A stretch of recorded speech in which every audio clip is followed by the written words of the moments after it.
Good morning. Didn't expect it to be raining outside. Well, it's not really raining, but I guess it drizzled last night. I left all my saws out here. Didn't even see that coming, but I woke up early and started milling some of all of the siding I'm gonna use. I didn't want to bore y'all with that. It's just push, push, push, push, pull, push, push. I got quite a bit milled down. I'm not sure how far that's gonna get me. I only have 3 sides to do. This side's a little different. I think I have some other material that'll work fine for that. So this is where it starts getting tedious. Cutting around all these doors and making crazy cuts. It starts getting wild. Sometimes you just gotta walk away, come back, because either your neck starts hurting because you've been staring at it all day, and it's crazy. But making cuts like this, and then when they fit perfectly in there, I mean, it's super satisfying. There's no other feeling like it. And then when it comes out amazing, bam bam, hand cutting each one of these because it's not perfect, so I can't run it on the fence. Some of you are probably wondering, why is the blade so high? When the blade's high, it tends to stay more straight on it. If I lower the blade down, see, it doesn't have as much surface on there to keep it straight. So I kind of ride it like a fence. Even though I freestyled this cut, it's pretty dang straight. Pretty successful day. I got all the siding done, except that part at the very back there. I didn't get that done. I'll do that tomorrow morning. Started trimming up this. It's gonna look nice. That was a lot of siding. I am so glad I don't have to do any more, except that little bit tomorrow. I still gotta make a handrail around the back. I gotta make the wheel. Still a lot to do. I'm gonna start working on windows. I need to make a little bitty notch. I don't know if y'all could see it, but there's a little notch. That's what will hold the glass, so it's kind of crazy because my fingers are so close to the blade. You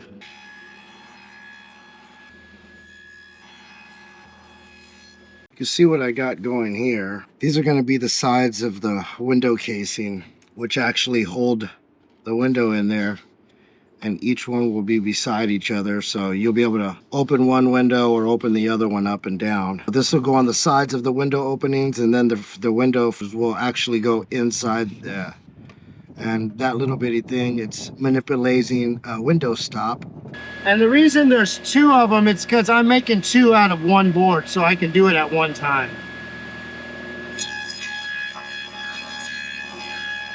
And hopefully I have enough, because I don't want to do this again. Now I'll cut this right in half down the middle, and instead of just 1, I'll have 2. Now I'm going to cut this directly in half. I don't know, I'm just eyeballing it. I should probably get my tape measure out, but my eyes are pretty good. Yeah, maybe not. I need like one of those micro rulers. That looks pretty dang close. Let's try it. And no, it's not. So instead of ripping the whole thing, I'm just gonna stop right there and kick it over just a little scotch. Now I have 2 pieces, 1 for each side. Little jig so I can make that groove out of each one so it fits in there like that. And it all looks clean, like how it's supposed to look, like that. That's why I made a jig. It doesn't allow me to go any further than I need. It stops it where I need it. Oh, I can send it through the blade, and it doesn't allow me to cut any more than I need to cut.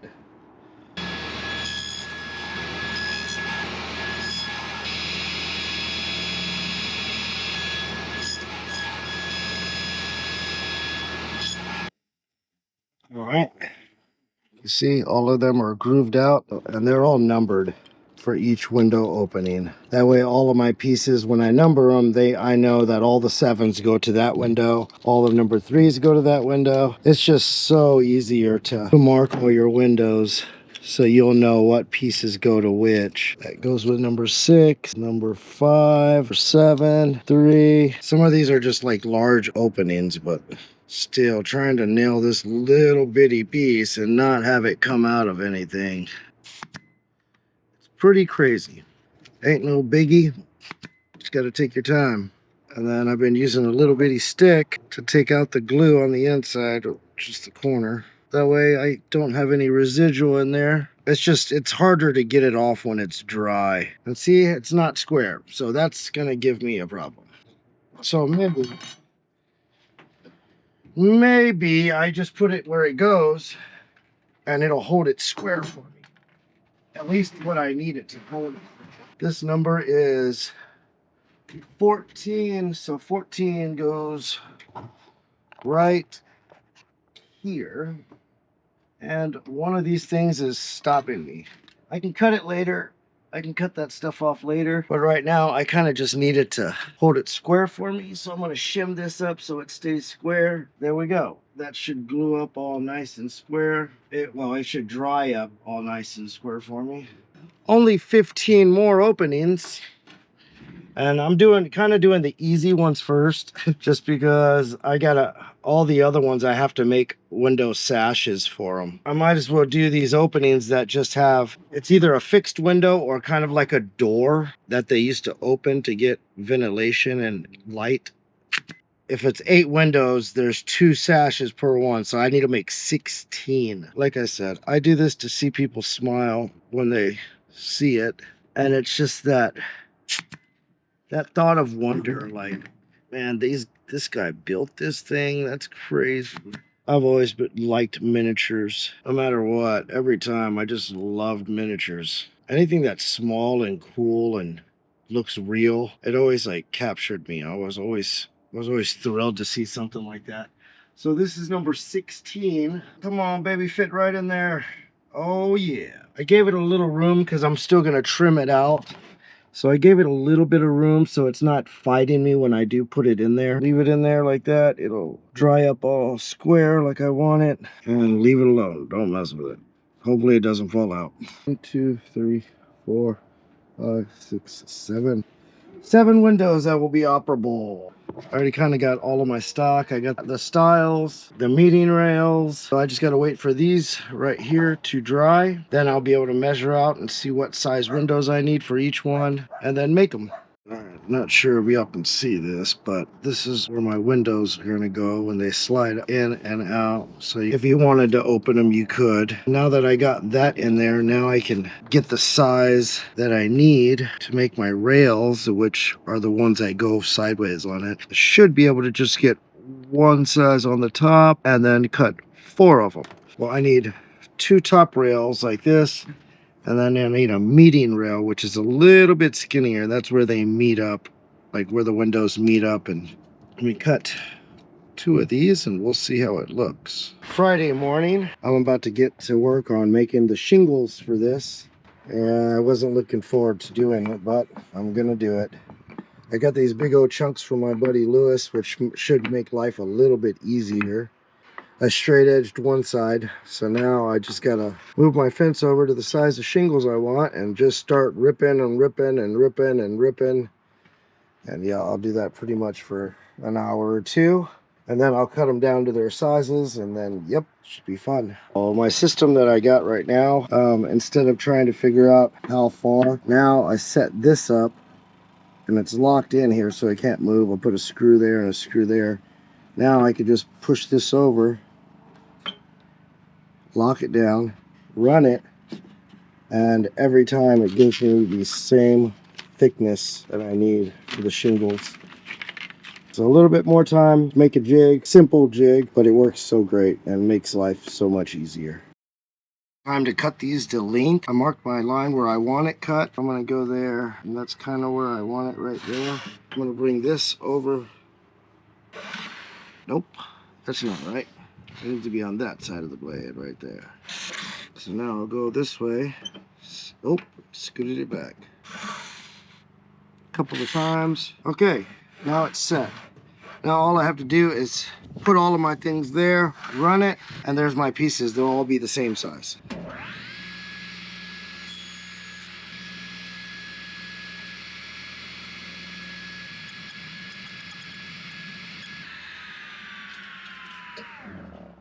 Now I only need like 10,000 more.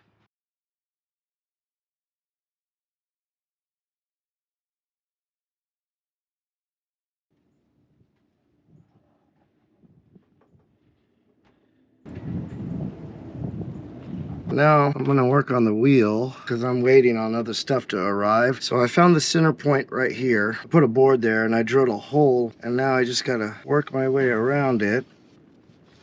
Go all the way around. And then I made another hole right here, and that'll get me the bottom.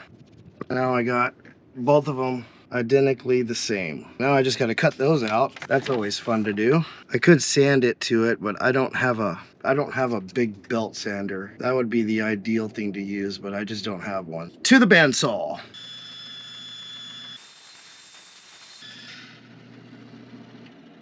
I kind of stayed away from the pencil line, so now I'll put the sander on it and I'll take it right to the pencil line, and it should give me a nice clean look.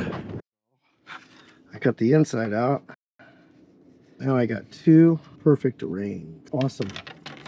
Again, they're pretty strong too. After laminated them, came out really strong. So I'm gonna sand these up, get them all. If you can see, there's a pencil line still showing. I'm gonna sand that to the pencil line, which should make them pretty much really good. And then I'll start working on making the actual wheel.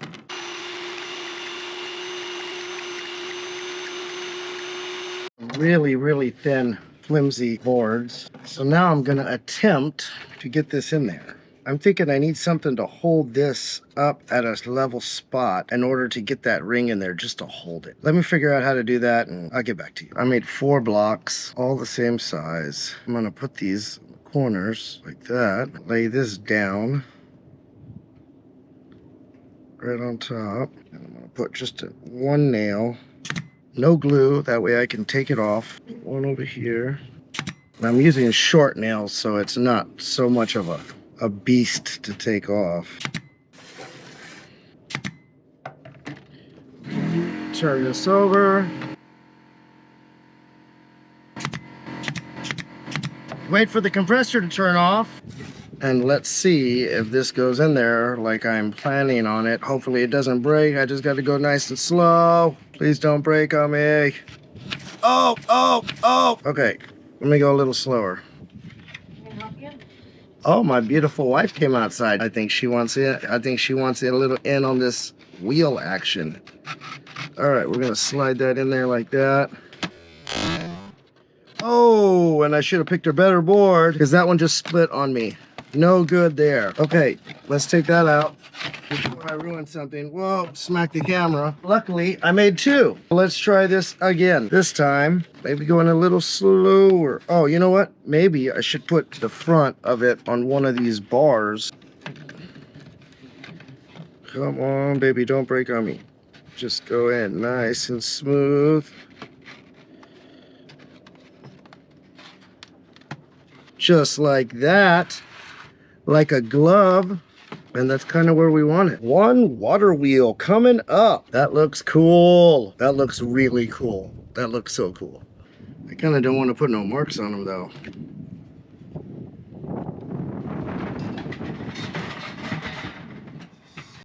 It's freaking windy today. That is for sure. All right, I think I just need a bunch of pieces.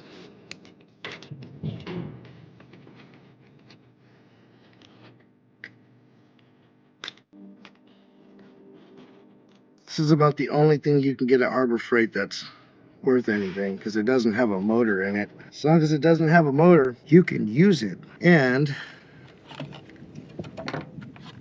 I should have worked my way around because it looks like it pulled it open a little bit. I should have just kept on working it down.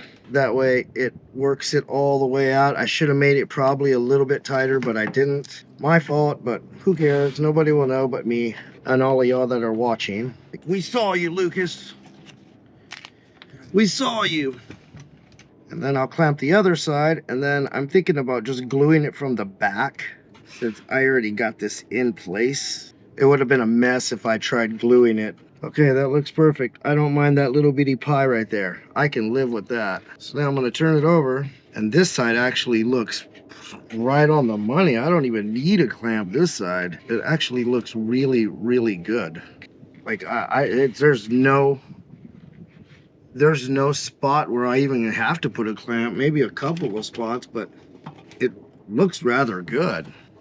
That's surprisingly awesome. I see 2 spots right here. Come on, give me another rubber. There's one, there's another one.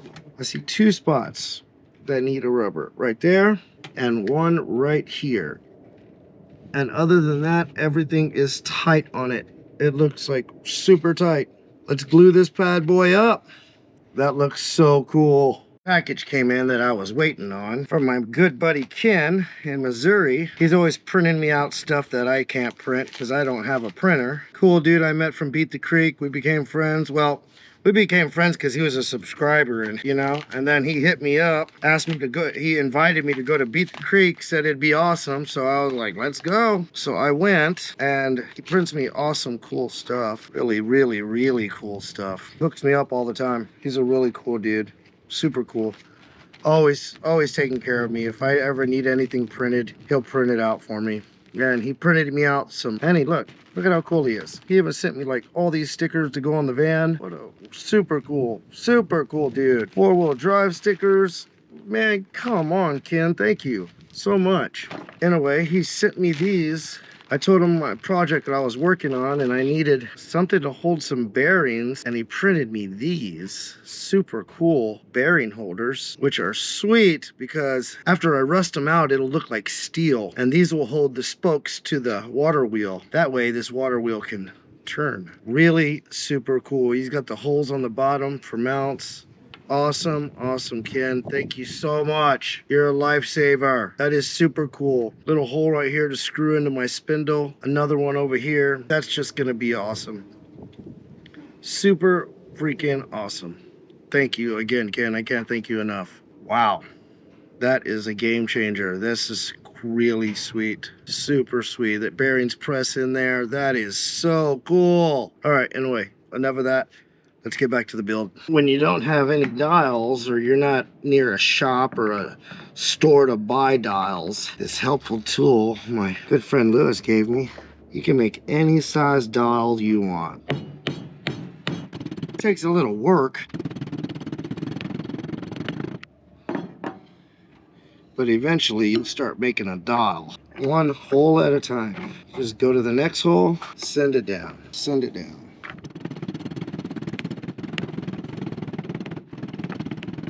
Getting there. I got a long ways to go to get it 3/8. I should have probably made a smaller stick. Actually, that's probably what I'm gonna do. I'm gonna make this smaller so it just doesn't kill me.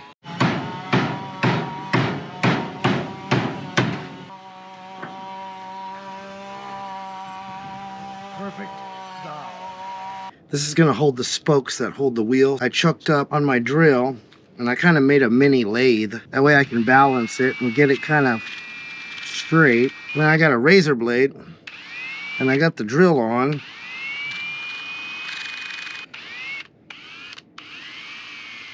There's a little bit of a wobble, and it's driving me crazy, but I think that's the best I'm gonna do.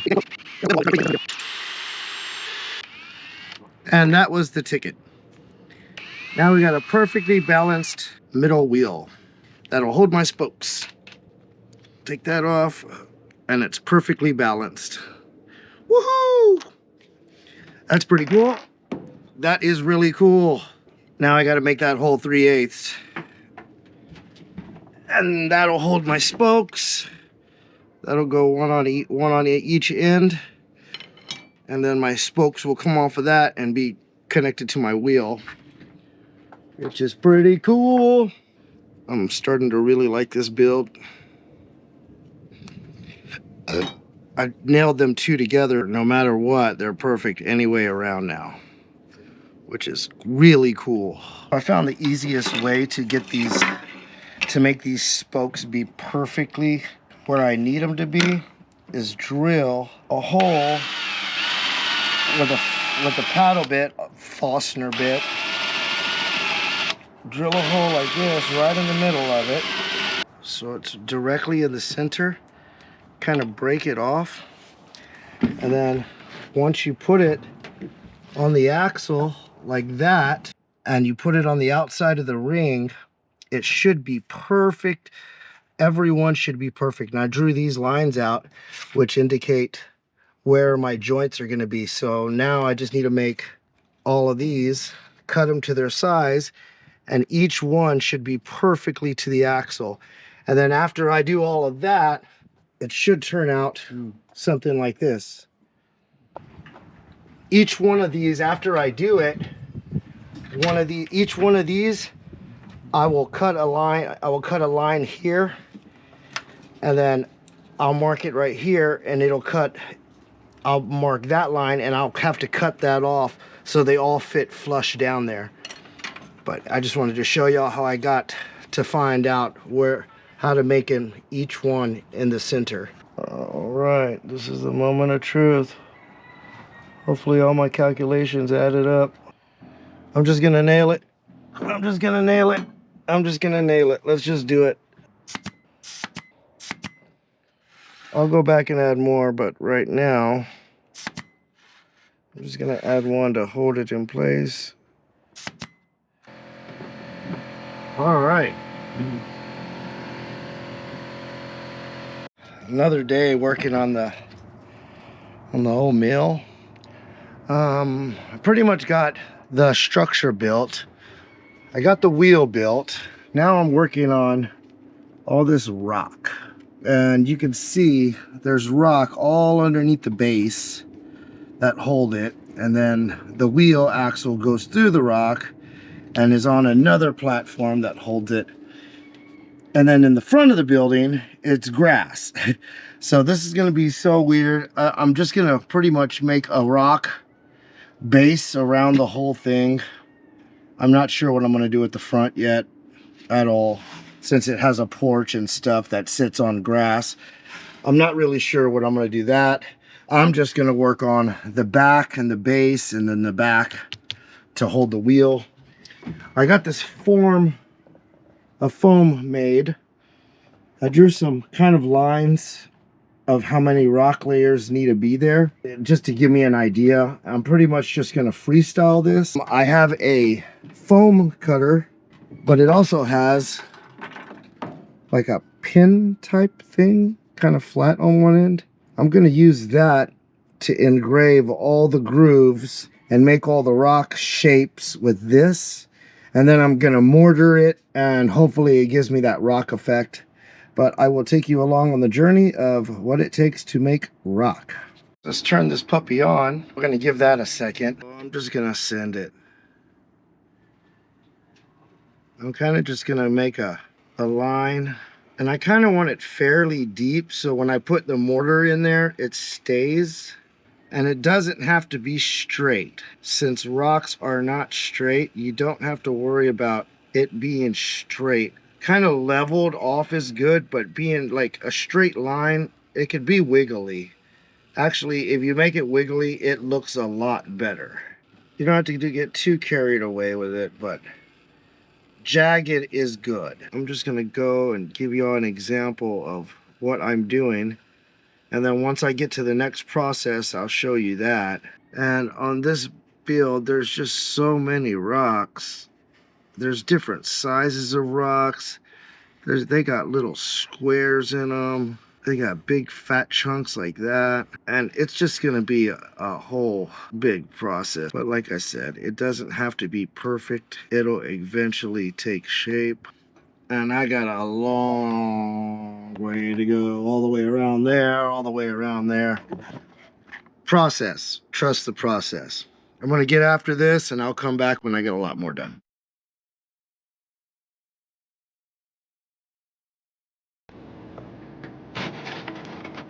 I think I'm going to still do a little bit more at the top because I'm not really sure where I'm setting this at. And in the picture, all of this right here is grass, but you can still see some rock at the top. Like right in here, you can see a little bit of rock at the top.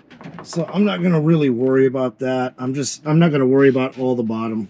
I'm just going to cover it up with some rocks and some whatever's out there. Other than that, now it's on to the second step. And the second step is really cool and fun, and I like doing it. So let's get to that second step right now. As you can see, I have an abundance of rock. I'm going to grab some rocks with kind of different faces on them, different textures. I don't need a lot of them. I just need some of them. Let's go back here where there's some that are broken. We're just looking for texture. Anything that'll give it some structure. I don't need a lot of them. I just need like 4 or 5. I grab 4 or 5, go back to the work spot. I'm not sure how good y'all can see this, but so you want to get this and just press it on all of the foam in just different directions.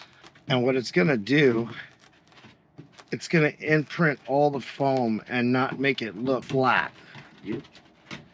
And you're just going to get one rock and do little stamps everywhere. Maybe turn the rock in different positions and do one rock every other round, and then grab another rock. And all I'm trying to do is indent the foam to give it texture. Right now it's all flat. It doesn't look like rock. We'll grab a different rock. And if it busts the foam, don't worry about it. We're gonna put grout. We're gonna put some plaster in here so it fills all the grooves in, and it'll also fill in any little tiny crack or imperfection that you might do when you bust it. And another cool way is my buddy Ken told me that you can also get some foil and roll up the foil all wrinkled up, roll it up, and you can also use that as well. This was just right, you know, I didn't feel like going and getting no foil right now. You can roll it, do whatever you want. Like I said, we're just giving it texture. And if you look in the light, you can see how it just textured it up. See how it's flat right here? There's nothing on there, but all of this is just textured. And it starts giving it that rock look. I'm gonna do that, and I'll get back to you on the next step. Second step of this, you're gonna need some plaster. It's just regular stuff you can get. I got this at Hobby Lobby or one of those places. I don't like working with a lot at first. I just work with some and then make some more if you need to. Less messy if you make a lot. The stuff starts setting up. Add some water and just mix it up. You kind of don't want it too thick. You just kind of want it like a pasty, so it gets in the cracks easier. You want to mix it up really good. I'm just using a stick I found on the ground. You want to mix it up, mix it up, mix it up. Get it all nice and smooth. You just don't want no chunks and clumps in there. All right, that's pretty good and mixed up. It would be helpful if it was a little bit waterier, I don't know. And then just get like a throwaway brush and just fill in all of those cracks now. Just make sure you kind of push it in there and smear it in there where it gets in all the cracks. Just want to pack it in all those cracks. That is the big goal here, just packing it. You know, if you have a hole every once in a while, it doesn't matter, you know. Mortar does fall out in real life. It's not the end of the world if it's not perfect. This is an old rock wall. It's gonna happen. Looks like I made just the right amount for this one side. I'm not gonna do the whole thing.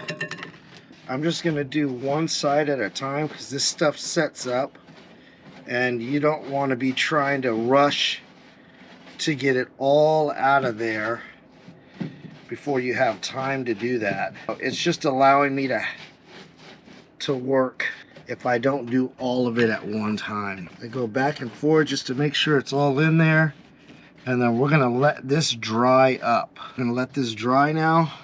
I'm gonna go rinse out this and come right back. Got all that grouted.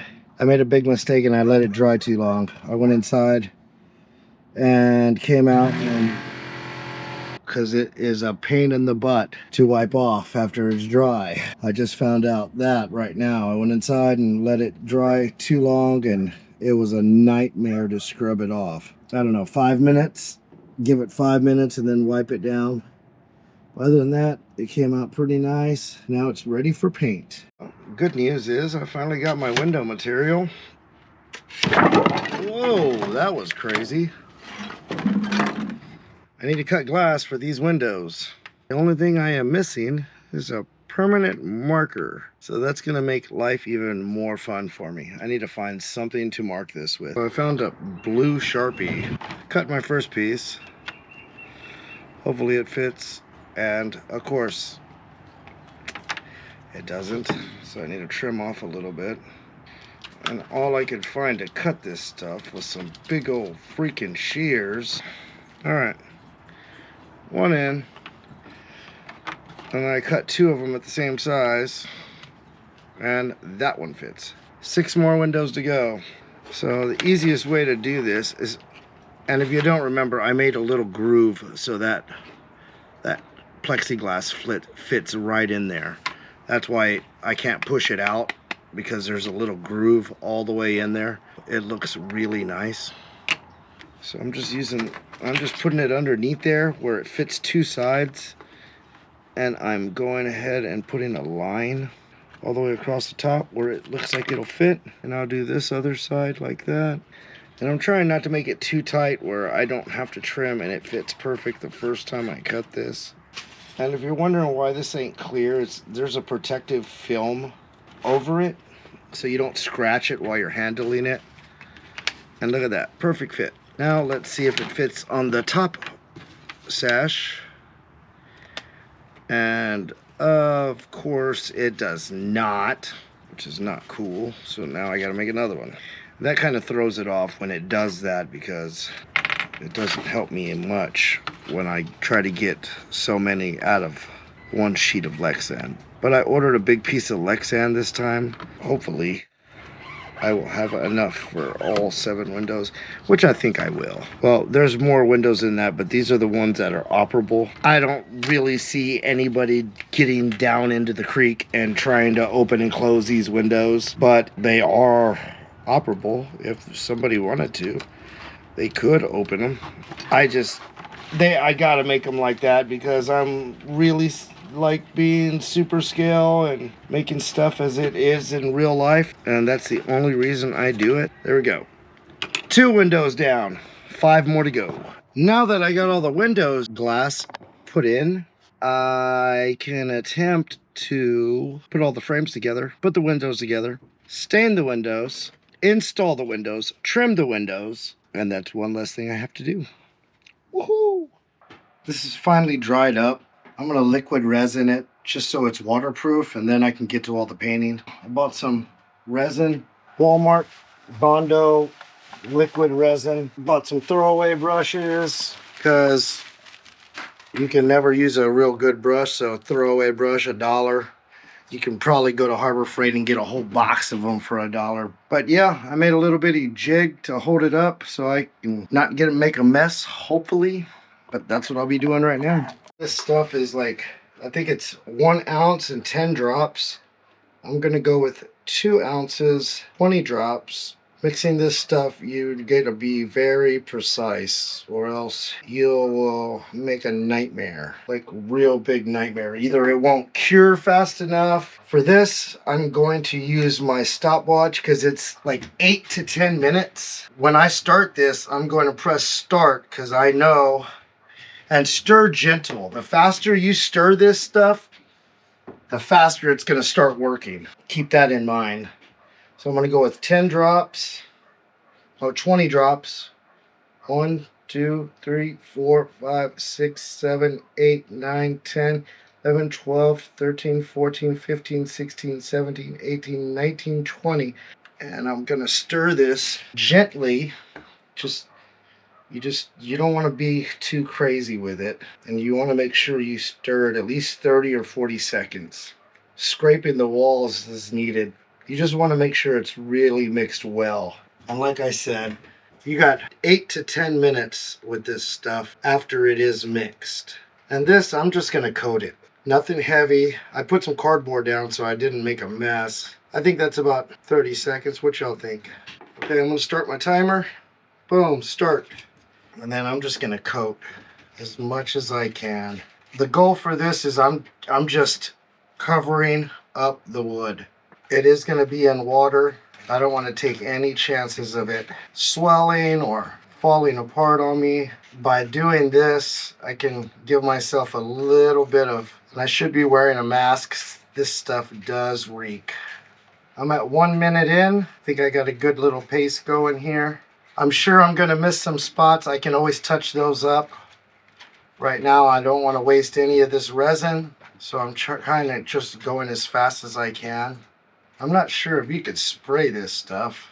You probably can't. I'm already seeing a bunch of spots that I'm missing, so I'm definitely gonna have to go and do another coat of this, but that's fine. I'm on 2.5 minutes in. Right now, I'm just kind of doing the hardest part first, which is the fins. I should be having some rubber gloves on as well, so I don't get this stuff on my finger. The price you pay for some creativity. And I will be surprised if I have enough to do all these fins with 2 ounces. So it looks like I'm down to about 1 ounce left. It's cold outside, so I'm inside. Yep, definitely gonna have to come back and do some more. Let's just get this out of here. Oh, battery's done. Try to get all of this in here, and then I can brush it afterwards. I probably should have grabbed a couple of more brushes, because this is probably gonna need at least 2 or 3 more coats. Pretty stoked that none of these fins have broke, because they're only glued in. I'm on 6 minutes in.